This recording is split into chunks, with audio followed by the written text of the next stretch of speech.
Do you like David Lynch? Do you want to watch the movie that I think should make anyone have complete respect for him as an artist? Last night I watched Wild at Heart, a 2-hour, 4-minute black comedy romantic crime film from 1990 starring Nick Cage and Laura Dern and directed by, David Lynch. The reason I think everyone should respect him as an artist, even if you don't like his work, is because of the history and the context of this movie's release. Basically, Lynch had an up and down career in the 80s. He was able to make a couple of all-time greats in The Elephant Man and Blue Velvet, but the failure of his biggest project, Dune, helped leave a lot of his projects in limbo. But around 89-90, he found himself working on two projects at once, Twin Peaks and Wild at Heart. And Twin Peaks debuted in April 1990 and it was a smash hit. I think like 33% of all viewers tuned in the first episode. Everyone was loving him. The first season ran in April and May of 1990, and Lynch would never be as publicly known and lauded as he was during that time. And what's the movie he debuted at the Cannes Film Festival 4 days before season 1 of Twin Peaks was going to end? Well, it had Willem Dafoe looking and acting like this. And Grace Zabriskie looking and acting like this.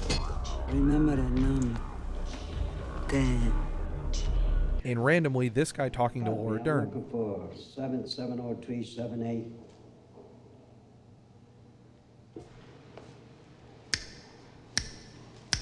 And Crispin Glover as a mentally ill guy making hundreds of sandwiches in the middle of the night.